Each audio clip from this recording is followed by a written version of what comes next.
जय हिंद, वंदे मातरम। बहुत बहुत स्वागत है आपका करंट अफेयर्स 100 पर। तो आज का टॉपिक है हमारा मंकी पॉक्स।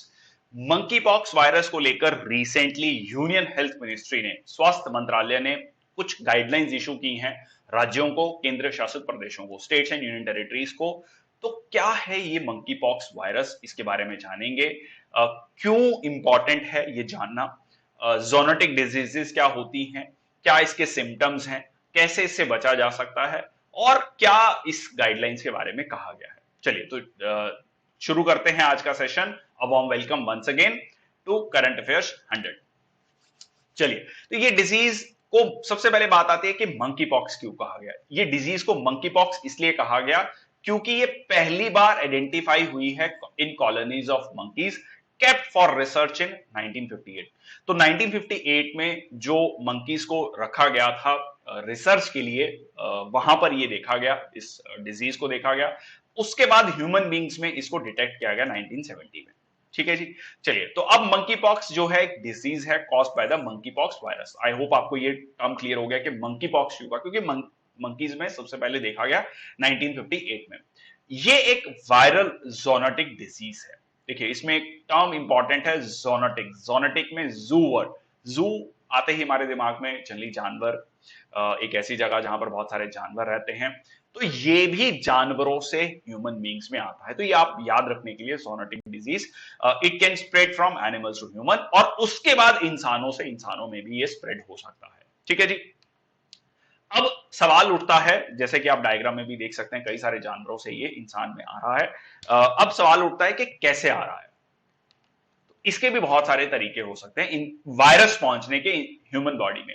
तो एक हो सकता है एयरबॉर्न या वाटरबॉर्न डिजीज, मतलब हवा से या पानी से आए, direct contact with the animals, या उस जानवर को कंज्यूम किया जा रहा है, मतलब मीट को कंज्यूम किया जा रहा है, या वेक्टर बॉर्न डिजीज हो सकता है। ठीक है, कोई कैरियर हो सकता है जिसके थ्रू ये वायरस जो है आपकी बॉडी तक पहुंच रहा है, ह्यूमन बॉडी तक पहुंच रहा है। ठीक है, तो ये हो गया जोनोटिक डिजीज कैसे ट्रांसमिट होती है। अब बात कर लेते हैं कि और कौन कौन सी एग्जांपल्स हैं जोनोटिक डिजीजेस की। तो यहां पर आप देख सकते हैं कोविड-19, जो कि हम पिछले 2 साल से जूझ रहे हैं, अभी भी जूझ रहे हैं।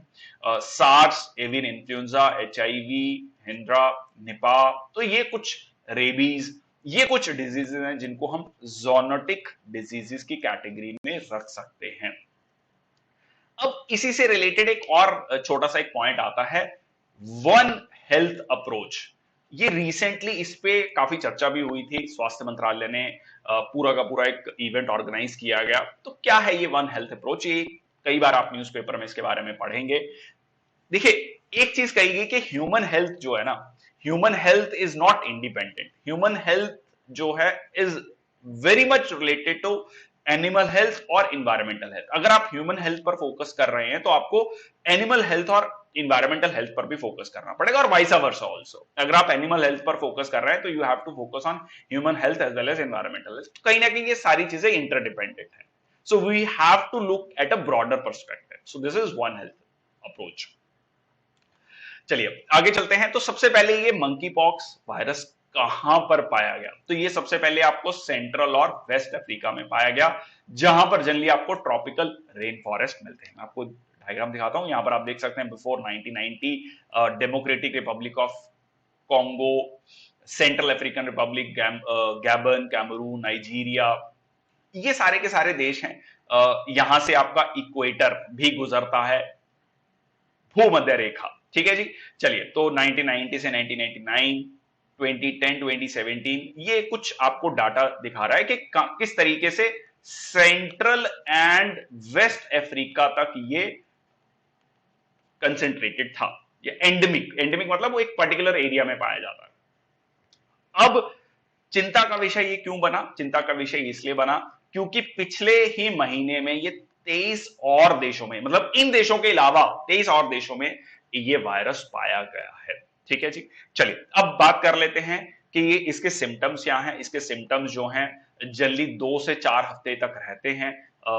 बदन दर्द होना, थकान होना, सर में दर्द होना, फीवर, बुखार होना, उसके अलावा मांसपेशियों में दर्द होना, ठंड लगना, कंपन पैदा होनी, पीठ में दर्द होना, swollen lymph nodes, swollen lymph nodes आप यहां पर आप देख सकते हैं इस डायग्राम में, और लीशंस बोलते हैं। तो यहां पर आप देख सकते हैं किस तरीके से ये और भी बहुत सारी फोटोग्राफ्स हैं, deliberately not included those photographs. और ये लीशंस जो हैं कई जगह आपके बॉडी में हो सकते हैं, जैसे कि आपके फेस पर, हाथों पर, तलवों पर, पैर पर जो है, माउथ, जेनिटल्स, आईज पे ये हो सकता है। जनरली जो ये रैश है with in 1 to 3 days of the start of fever आना शुरू होते हैं। इसका इंक्यूबेशन पीरियड, मतलब ये वायरस जब आएगा तो मल्टीप्लाई होना शुरू होगा, ग्रो होना शुरू होगा, तो एक सिम्टम्स आपको कब दिखना शुरू होंगे, 6 से 13 दिन, but it can range from 5 to 21 days. तो आप सिंपली ये कह सकते हैं 5 से 21 दिन के बीच में आपको इसके सिम्टम्स दिखने शुरू होंगे। अब ये जो लीशंस हैं ये फ्लैट हो सकते हैं, स्लाइटली रेज्ड हो सकते हैं, इनमें जो फ्लूइड है वो क्लियर या येलोइश हो सकता है, और इसके सिम्टम्स जनरली 2 से 4 हफ्ते तक रहते हैं, और खुद ब खुद व्यक्ति जो है ठीक हो सकता है, ऐसा कहा गया है इसमें। पर अब एक बहुत बड़ा सवाल उठता है कि क्या लोगों की मृत्यु भी हो सकती है इसके थ्रू, मतलब अगर किसी को मंकी पॉक्स वायरस होता है तो यस, आंसर इज यस। अब यह कहा गया है कि इसमें अगर सीवियर कॉम्प्लिकेशंस होती हैं तो generally monkey pox virus can lead to death also. नवजात बच्चों में या जिनकी प्रतिरोधक क्षमता, जो इम्यूनिटी है वो वीक है, उनमें ये पाया जा सकता है, और that can even lead to death. तो ये एक बहुत बड़ा कंसर्न है। आप देख सकते हैं बच्चों, कोविड-19 में हमने ये देखा कि जनरली बच्चों को बहुत ज्यादा इफेक्ट नहीं किया, बट ये बच्चों को बहुत ज्यादा इफेक्ट करता है, और उन लोगों को जिनकी प्रतिरोधक क्षमता कमजोर है। ठीक है जी। और इसके अलावा जो complication from severe cases of monkey pox include skin infection, pneumonia होना, कंफ्यूजन एंड आई इंफेक्शन, ये कुछ हैं। और इसमें जो मृत्यु दर है, जो डेथ रेट कह सकते हैं, मतलब जितने लोगों को इन्फेक्शन हुआ उनमें 3 से 6% लोगों में की जो है मृत्यु देखी गई। बट इसको लेकर एक जो काउंटर पॉइंट है, एक सेट ऑफ एक्सपर्ट्स ये कहते हैं कि ये जो 3 to 6% का जो डाटा है, ये उन देशों में है जो कि एंडेमिक कंट्रीज है, जहां पर हेल्थ फैसिलिटी, जैसा हमने देखा वेस्ट और सेंट्रल अफ्रीका, वहां पर हेल्थ फैसिलिटीज सफिशिएंट नहीं है, इसलिए इतना ज्यादा डेथ रेट है। बाकी जगह पर ये डेथ रेट उतना देखने को नहीं मिलेगा, ऐसा कुछ एक्सपर्ट्स का कहना है। ठीक है जी। चलिए, तो ये एक पॉजिटिव चीज है कि मतलब डेथ रेट उतना नहीं होना चाहिए, but time will tell. Okay, आगे चलते हैं। How does monkey pox spread from animals to humans? कैसे जानवरों से इंसानों में आता है, हमने पहले भी डिस्कस किया। ये फिजिकल कांटेक्ट के थ्रू आ सकता है, या फिर आप कह सकते हैं कोई भी फूड जो एनिमल मीट या बॉडी पार्ट्स जो कंज्यूम करते हैं लोग, उनसे ये जो है ट्रांसफर हो सकता है। ठीक है, तो इसका बेस्ट तरीका क्या है कि आप अवॉइड कीजिए unprotected contact with wild animals, ऐसा कहा गया, specially those that are sick and dead including their meat and blood. और अब बात आती है कि ये इंसानों में कैसे ट्रांसफर होता है। People with monkey pox are infectious while they have symptoms normally between 2 to 4 weeks, 2 से 4 हफ्तों तक इसके सिम्टम्स रहते हैं, और क्लोज फिजिकल कॉन्टैक्ट में ये ट्रांसफर हो सकता है। ठीक है जी। स्पेशली जो रैश है, बॉडी फ्लूइड्स हैं, जो हमने लीशंस की बात करी, वो एक बहुत बड़ा पॉइंट है जहां पर ये वायरस ट्रांसफर हो सकता है। और ये अगर कोई, मान लीजिए किसी के घर में किसी व्यक्ति को होता है ये मंकी पॉक्स वायरस, तो क्लोथिंग, उसके जो कपड़े हैं, उसकी जो बेडशीट्स हैं, टॉवल्स हैं, जो बर्तन हैं जिनमें खाना खाया जा रहा है, वो अलग हो जाने चाहिए इमीडिएटली। तो ये एक कह सकते हैं प्रिकॉशन है। ये अगर कोई व्यक्ति, मतलब किसी व्यक्ति को घर में होता है और बाकी जो सदस्यगण हैं फैमिली में, वो सेम इन चीजों को यूज करते रहते हैं, तो उनमें ये वायरस ट्रांसफर हो सकता है। तो ये है तरीका, जैसे कि एक व्यक्ति से दूसरे व्यक्ति को ट्रांसफर हो सकता है। चलिए आगे चलते हैं। तो अब बात कर लेते हैं, इसके अलावा सलाइवा है, और कौन कौन लोग ज्यादा वल्नरेबल हैं? हेल्थ वर्कर्स वल्नरेबल हैं ऑब्वियसली, जैसा कि हमने कोविड-19 में भी देखा।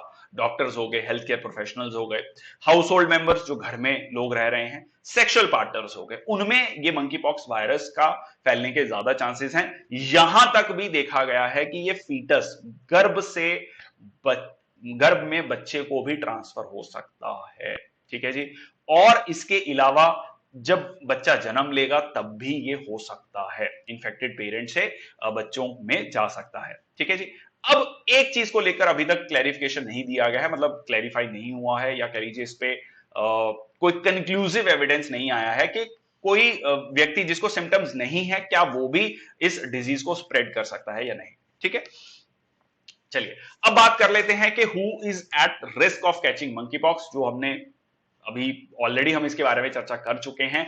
एक पॉइंट जो इसमें मैं ऐड करना चाहता हूं कि small pox vaccination, small pox की वैक्सीनेशन जिनको लगी है उनको मंकी पॉक्स से डरने की जरूरत नहीं है, या कह लीजिए वो ज्यादा प्रोटेक्टेड हैं जिनको मंकी पॉक्स वायरस लगा, मंकी पॉक्स वायरस की वैक्सीनेशन लगी है, sorry sorry I am really sorry, small pox की वैक्सीनेशन जिनको लगी है उनको मंकी पॉक्स वायरस से ज्यादा घबराने की जरूरत नहीं है। बट यहां पर एक कैच है।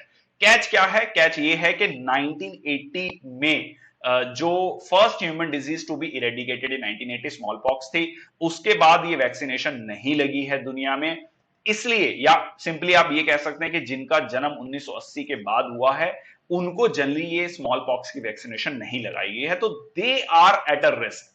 ठीक है, they are at a risk. ठीक है जी। चलिए अब बात आती है कि इसकी कोई वैक्सीनेशन है क्या, कोई वैक्सीन है। एक नई वैक्सीन जो डेवलप की गई थी फॉर स्मॉल पॉक्स, MVABN, जिसका नाम इन्वाम्यून या इन्वानेक्स भी है, अप्रूव की गई थी 2019 में for use in preventing monkey pox, but ये वाइडली अवेलेबल नहीं है। तो WHO बहुत सारे मैन्युफैक्चरर्स के साथ बातचीत कर रहा है कि किस तरीके से इसकी मैन्युफैक्चरिंग को बढ़ाया जाए और देश के, दुनिया के अलग अलग देशों में इसको पहुंचाया जाए। ठीक है जी। अब पॉइंट आता है कि where in the world is there currently a risk of monkey pox, कहां पर इसका रिस्क है। तो यहां पर आप देख सकते हैं कि जो सेंट्रल और वेस्ट अफ्रीका है, ये जो सारे देश हैं इनमें तो ये पाया गया था, बट उसके अलावा ये 23 देशों में और फैल चुका है। अब ये नंबर और धीरे धीरे बढ़ता जा रहा है, so that is a cause of concern. और सबसे बड़ा कॉज ऑफ कंसर्न ये है कि जिन लोगों में पाया गया है उनकी ट्रेवल हिस्ट्री नहीं है इन देशों में। मतलब क्या है? मतलब ये है कि उन्होंने ये वायरस किसी और से लिया है, मतलब किसी और से उनको ट्रांसमिट हुआ है। Again that is a cause of concern. मतलब ये हो सकता है कि वो एसिम्टोमेटिक हो, उनको सिम्टम्स ना हो, उनसे उनको वायरस आ गया और उनमें ये सिम्टम्स देखे गए हैं। ठीक है जी। चलिए अब जैसे मैंने आपको बताया 23 देशों में ये फैल चुका है और जो कंफर्म्ड और सस्पेक्टेड केसेस हैं उनका कोई ट्रेवल लिंक नहीं है। और यह भी कहा गया WHO के द्वारा कि अगर एक भी मंकी पॉक्स का केस आता है नॉन एंडेमिक कंट्री, मतलब जो सेंट्रल और वेस्ट अफ्रीका की कंट्रीज नहीं है, मान लीजिए जैसे यूरोपियन कंट्रीज में देखा गया, तो वहां पर इसको आउटब्रेक माना जाएगा। ठीक है जी। और sudden appearance of monkey pox simultaneously several non endemic countries, ये सजेस्ट करता है कि undetected transmission for some time, मतलब आप इस वायरस को डिटेक्ट करने में नाकामयाब रहे हैं, ऐसा WHO का कहना है। चलिए अब देख लेते हैं कि is there a risk of this becoming a larger outbreak. अब सवाल उठता है कि जैसे हमने कोविड को लेकर देखा कि किस तरीके से एक बहुत बड़ा जो एंडेमिक था वो एक पैंडेमिक बन गया, तो क्या इसमें भी ऐसा हो सकता है? So monkeypox is not typically considered to be very contagious, जो कि कह सकते हैं कि एक राहत की बात है कि बहुत ज्यादा कंटेजियस नहीं है, क्योंकि इसके लिए क्लोज फिजिकल कांटेक्ट चाहिए जिसको इन्फेक्शन हो रखा है। तो मतलब आप जिसको इन्फेक्शन हुआ है अगर आप उसको आइसोलेट कर देते हैं तो इसको फैलने से रोका जा सकता है। जो जनरल रिस्क है जनरल पब्लिक को, उसका एज पर WHO वो लो है, पर इसमें इंपॉर्टेंट क्या है? High priority to avoid further spread and has for many years considered monkey pox a priority pathogen. जैसा हमने देखा 3 to 6% का जो है डेथ रेट वहां पर देखा गया एंडेमिक कंट्रीज में एटलीस्ट, तो ये एक चिंता का विषय है। उसके अलावा अगर हम बात करें identifying how the virus is spreading, ये ढूंढना और ज्यादा से ज्यादा लोगों को बचाना, ये प्रायोरिटी है WHO के और बहुत सारे देशों के, उनके स्वास्थ्य मंत्रालयों के। Obviously raising awareness about this new situation will help stop further transmission. अब इसको लेकर एक और चीज है, सोशल मीडिया में इसको लेकर कई सारी भ्रांतियां भी फैलाई जा रही हैं। As per WHO, as per बहुत सारे गवर्नमेंट्स के का ये कहना है कि कई मिस इंफॉर्मेशन भी इसके थ्रू इसके बारे में, मंकी पॉक्स वायरस के बारे में लोगों को फैलाई जा रही है। सबसे पहले ये जनरली ये देखा गया कि जो ये वायरस है उन लोगों में जनरली जो एलजीबीटी कम्युनिटी से आते हैं उनमें ये देखा गया, specially men who are having sex with the men. तो इसको स्टिग्मेटाइज किया गया कि ये डब्ल्यूएचओ ने बहुत क्लियरली क्लैरिफाई किया कि सेक्सुअल रिलेशंस होना जरूरी नहीं है, ये क्लोज फिजिकल कांटेक्ट के थ्रू भी ट्रांसमिट हो सकता है। क्योंकि जब आप इस तरीके से उसको स्टिग्मेटाइज कर देते हैं तो लोग ओपन में मतलब नहीं आएंगे, और नहीं आएंगे तो आप उसको कंट्रोल नहीं कर पाएंगे, इससे ये फैलता जाएगा। तो सबसे पहले ये लोगों को बताना जरूरी है कि जरूरी नहीं है कि ऐसा कि अगर कोई व्यक्ति इस मंकी पॉक्स वायरस से ग्रसित है तो इस तरीके की कोई बात नहीं है। और सबसे इंपॉर्टेंट ये है कि अगर आप stigma is only likely to make things worse, तो एक जिम्मेदार नागरिक होने के नाते सबकी ये जिम्मेदारी बनती है कि वो इसके अगर किसी को आसपास में किसी को ये मंकी पॉक्स वायरस या इस तरीके के लक्षण देखने को मिलते हैं तो वो तुरंत अपनी जांच करवाए और इसके बारे में सबको बताए और उनको उस फैमिली मेंबर को आइसोलेट कर दिया जाए। ठीक है जी। तो ये जो इंफॉर्मेशन है विश्व स्वास्थ्य संगठन की वेबसाइट से लिया गया है। आई होप आपको ये जानकारी अच्छी लगी होगी और आई होप आपने इससे ये भी जाना होगा किस तरीके से इस मंकी पॉक्स वायरस से बचा जा सकता है। अगर लेक्चर अच्छा लगा, अगर ये सेशन अच्छा लगा तो please do like, share and subscribe. Thank you very much. जय हिंद, वंदे मातरम। Thank you, take care.